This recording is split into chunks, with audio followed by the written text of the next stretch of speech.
Lecture du livre des Actes des Apôtres en ce 9 juin, Pentecôte 2019. Quand il arriva le jour de la Pentecôte, au terme des 50 jours après Pâques, ils se trouvaient réunis tous ensemble. Soudain, un bruit survint du ciel, comme un violent coup de vent. La maison où ils étaient assis en fut remplie tout entière. Alors leur apparurent des langues qu'on aurait dites de feu, qui se partageaient, et il s'en posa une sur chacun d'eux. Tous furent remplis d'Esprit Saint. Ils se mirent à parler d'autres langues, et chacun s'exprimait selon le don de l'Esprit Saint. Or, il y avait, résidant à Jérusalem, des Juifs religieux, venant de toutes les nations sous le ciel. Lorsque ceux-ci entendirent la voix qui retentissait, ils étaient en pleine confusion, parce que chacun d'eux entendait dans son propre dialecte ceux qui parlaient. Dans la stupéfaction et l'émerveillement, ils disaient « Ces gens qui parlent, ne sont-ils pas tous Galiléens? Comment se fait-il que chacun de nous les entende dans son propre dialecte, sa langue maternelle? Parthes, Mèdes et Élamites, habitants de la Mésopotamie, de la Judée et de la Cappadoce, de la province du Pont et celle de l'Asie, de la Phrygie et de la Pamphylie, de l'Égypte et des contrées de Libye proches de Cyrène, Romains de passage, Juifs de naissance et convertis, Crétois et Arabes, tous nous les entendons parler dans nos langues des merveilles de Dieu. Parole du Seigneur. Alors, premier commentaire, ce n'est pas un récit journalistique. Soudain, un bruit survint du ciel comme un violent coup de vent. Alors leur apparurent des langues qu'on aurait dites de feu.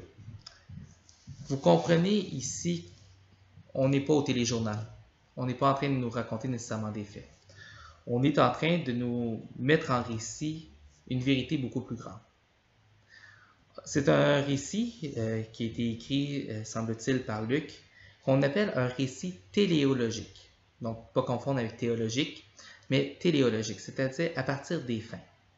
Luc se pose la question, comment se fait-il qu'en 80, soit seulement 50 ans après la mort du Christ, tout le monde connu, peu importe la langue, ait entendu parler de Jésus-Christ ressuscité?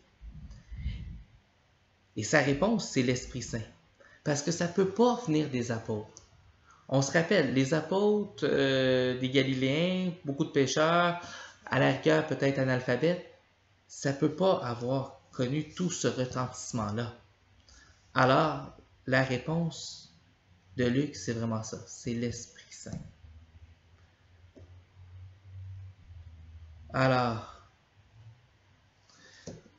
on enchaîne tout de suite avec la prière. 1. Tous furent remplis d'Esprit Saint. Dieu veut certainement vous donner sa présence aimante dans vos cœurs. Pour moi, il n'y a aucun doute possible. Tous furent remplis d'Esprit Saint. Ceux qui demandent recevront. Demandez l'Esprit Saint. Alors, peut-être la première étape. 2. Chacun s'exprimait selon le don de l'Esprit. J'aimerais que vous preniez le temps de remercier Dieu pour les charismes qu'il vous a donnés. L'Esprit Saint, la présence aimante de Dieu en vous, a certainement trouvé déjà plusieurs moyens de s'exprimer.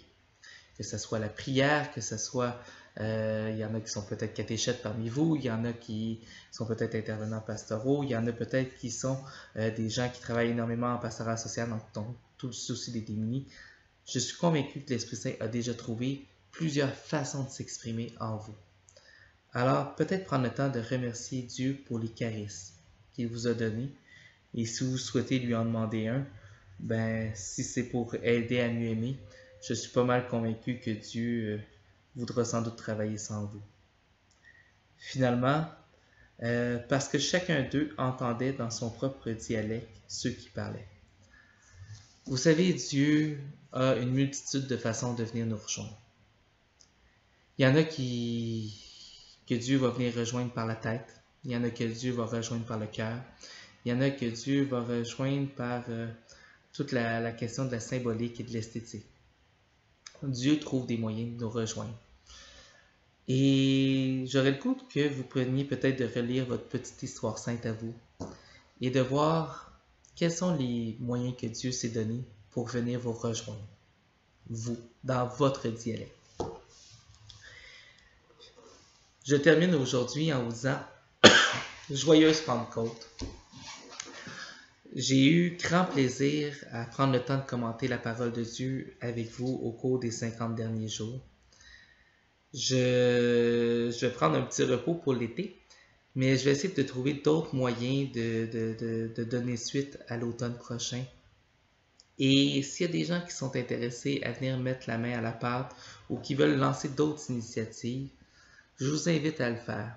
Le web est un nouveau lieu à évangéliser selon le propos de nos derniers papes. Alors, prenons le temps d'oser mettre notre foi sur les réseaux. Alors, sur ce, une excellente journée à vous. Et maintenant que le temps pascal est fini, vivons joyeusement de la présence de l'Esprit Saint. Amen.